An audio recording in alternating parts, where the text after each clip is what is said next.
Assalamu alaikum dear students, welcome all of you. I am Dr. Mohammad Irfan Nasir. Students, आज जो हम topic discuss करने जा रहे हैं वो है basically living bird in time. ये टॉपिक हम पहले भी डिस्कस कर चुके हैं, सिर्फ आज हम जियोलॉजिकल टाइम चार्ट को डिस्क्राइब करेंगे कि ये क्या चीज़ है. देखिए, जियोलॉजिकल टाइम चार्ट जो है इसकी डेफिनेशन हम देख चुके. हम बात करेंगे कि जियोलॉजिकल टाइम चार्ट के अंदर 4 टाइम पीरियड्स का जिक्र आया है, 4 इरा का जिक्र आया है. ये 4 इरास कौन से हैं?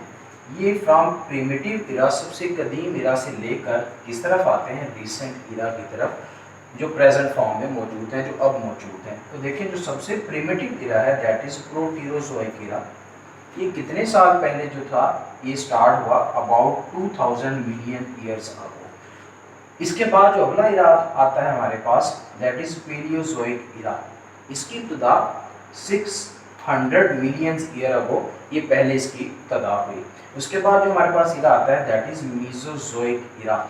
इसकी जो इब्तिदा थी 225 मिलियन ईयर्स अगो हुई. उसके बाद जो सबसे रिसेंट इरा है दैट इज सीनोजोइक इरा. इसकी इब्तिदा 70 मिलियन ईयर्स अगो ये जो था इसकी इब्तिदा हुई. तो स्टूडेंट, जियोलॉजिकल टाइम चार्ट के अंदर ये जो 4 पीरियड्स हैं ये शॉर्ट क्वेश्चन के तौर पर आते हैं कि राइट डाउन 4 टाइम पीरियड्स इन जियोलॉजिकल टाइम चार्ट. तो हमें इन 4 इरास के, इन 4 पीरियड्स के नाम लिखने होते हैं.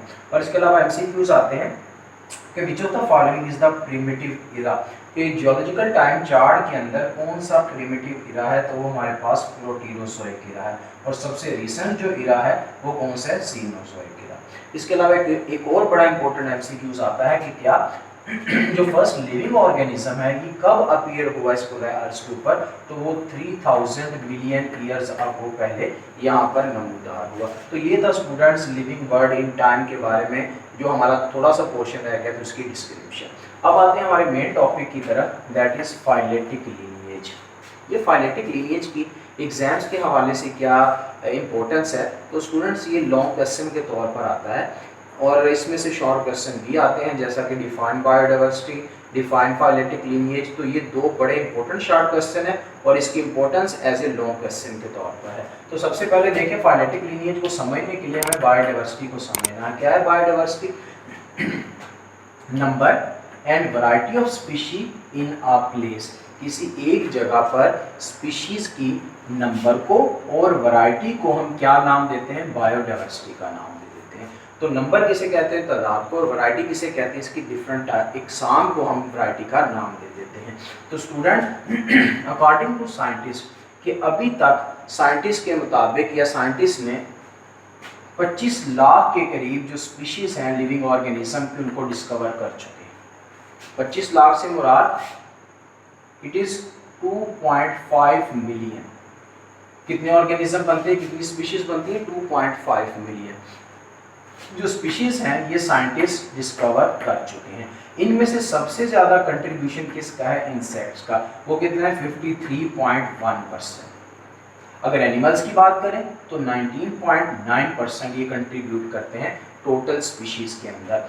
जबकि वास्कुलर प्लांट्स की बात करें तो 17.6% इनका कंट्रीब्यूशन है. जो बाकी परसेंटेज बचती है वो फंजाई, अल्जी, प्रोटोजोआ और प्रोकैरियोट्स के हिस्से में आती है, वो है 9.4%.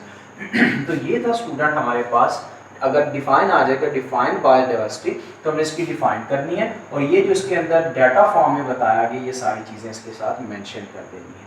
उसके बाद देखें, एक एस्टिमेट के मुताबिक साइंटिस्ट कहते हैं कि इस पूरे अर्थ के ऊपर 5 से 30 मिलियन ऑर्गेनिजम्स जो है वो मौजूद हैं. ये एक एस्टिमेशन है, कितने हो सकते हैं, लेकिन अभी तक डिस्कवर कितने हुए हैं, 2.5 मिलियन अभी तक डिस्कवर हुए हैं. तो ये था हमारे पास बायोडाइवर्सिटी के बारे में. अब हम बात करते हैं कि जो रिसेंट फॉर्म है लाइफ की वो किस तरह एग्जिस्टेंस, उसकी एग्जिस्टेंस किस तरह हुई. तो देखें, लाइफ फॉर्म टुडे, जो आज लाइफ की फॉर्म है, कम टू एग्जिस्टेंस, ये वजूद में आई कैसे, बेहतर हुई, through evolution and phyletic lineage. 2 चीज़ों से जो हमारे पास प्रिमिटिव कदीम लाइफ थी और जो रिसेंट लाइफ है में ज़मीन आसमान का फ़र्क है। तो देखिए जो रिसेंट लाइफ है हमारे पास वो एग्जिस्टेंस कैसी उसकी हुई, एवोल्यूशन के थ्रू एंड फाइलेटिक लीनिएज के थ्रू। जब एवोल्यूशन किसी चीज़ के अंदर होता है तो इसके थ्रू न्यू स्पीशीज पैदा होती हैं और फिर बायोडाइवर्सिटी भी इंक्रीज करती है। तो स्टूडेंट हम बात करेंगे what is phyletic lineage. Phyletic lineage है क्या? तो देखिए what is phyletic lineage. Phyletic lineage का लफ्जी मतलब जो है, फाइलेटिक कहते हैं एवोल्यूशनरी प्रोसेस को, मतलब इर्तिकाई अमल को। लीनिएज कहते हैं एक फैमिली को, एक शजरा नस्ब को। तो भाई एक शजरा नस्ब के अंदर, एक फैमिली के अंदर इर्तिकाई प्रोसेस कैसे होता है, इसे हम नाम देते हैं फाइलेटिक लीनिएज का। तो what is phyletic lineage?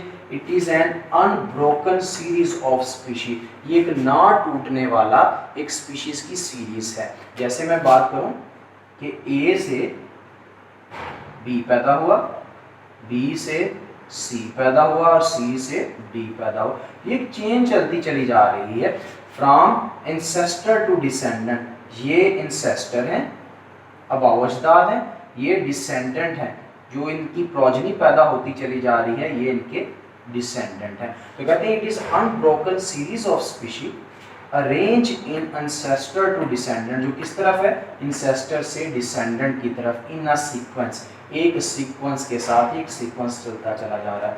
With each letter species, हर बाद में आने वाली स्पीशीज हैविंग इवॉल्व, ये पैदा हो रही है, किससे पैदा हो रही है, इससे पहले वाली से। तो देखिए फ्रॉम वन दैट, ये उससे पैदा हो रही है, इमीडिएटली प्रोसीडेड, जो इससे बिल्कुल पहले पाई जा रही है। प्रोसीडेड का मतलब होता है जस्ट बिफोर। तो देखें बी किससे पैदा हो रहा है, ए से, जो बिल्कुल इससे पहले पाई जा रही है। और सी किससे पैदा हो रहा है, बी से, सी से पीछे कौन है, बी।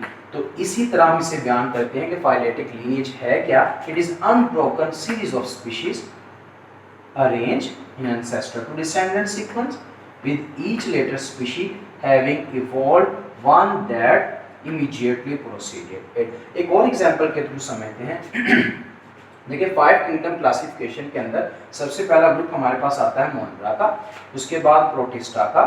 फिर प्रोटिस्टा जो है ये 3 तरह के होते हैं, animal like protista, plant like protista and fungus like protista. Animal like protista से एनिमल्स बनते हैं, प्लांट लाइक प्रोटिस्टा से प्लांट, और फंगस लाइक प्रोटिस्टा फंगस, इससे फंगस की एवोल्यूशन होती है। तो स्टूडेंट अगर मैं देखना चाहूँ कि एनिमल्स जो थे ये किससे बन के आए, इनके अबाव अजदाद कौन है, तो देखें एनिमल्स कहाँ से इवॉल्व हुए, एनिमल लाइक प्रोटिस्टा से। ये कहाँ से आए, प्रोटिस्टा से, और प्रोटिस्टा किससे आए, मोनरा से। तो अगर मैं तीनों चीज़ों को देखूं तो इनका इंसेस्ट एक कॉमन ओरिजिन है, और कॉमन ओरिजिन कौन है, मोनरा ग्रुप, जिसके अंदर प्रोकैरियोट्स मेरे पास शामिल है। तो मैं इसे नाम दे देता हूं इंसेस्टर का, और जैसे जैसे मैं आगे मूव करता चला जाऊंगा मेरे पास डिसेंडेंट आते चले जाएंगे। तो ये स्टूडेंट एक सिंपल सी एग्जाम्पल है किसकी, फाइलेटिक लीनिएज की। तो इस तरीके से साइंटिस्ट जो हैं वो क्या करते हैं, जितने भी लिविंग ऑर्गेनिज्म हैं इनके कॉमन ओरिजिन तक पहुंचते हैं फाइलेटिक लीनिएज के थ्रू। ये तब ही पॉसिबल है कि अगर हमें इस चेन के अंदर हर ऑर्गेनिज्म के फॉसिल्स का पता चल जाए। ये जो फॉसिल्स हैं ये तब ही हमें पता चल सकते हैं जब इनका रिकॉर्ड मिलेगा, लेकिन बाज़ जो सॉफ्ट बॉडीड ऑर्गेनिज्म है वो किसी वजह से ख़त्म हो गए, उनके जो रिकॉर्ड था हमें नहीं मिल सका। इसलिए जो चेन है, अगर ये चेन नामुकम्मल है अभी तक, इसी वजह से सिंपली हम ये कह सकते हैं कि अगर वो सॉफ्ट बॉडीड ऑर्गेनिज्म के फॉसिल मिल जाए तो हम किसी भी लाइफ के ओरिजिन तक पहुंच सकते हैं। तो स्टूडेंट ये था हमारे पास फाइलेटिक लीनिएज, जिसके अंदर हमने बायोडाइवर्सिटी का जिक्र किया, जिसके अंदर हमने सिंपली फाइलेटिक लीनिएज को डिस्क्राइब किया एक एग्जाम्पल के through. Thank you very much.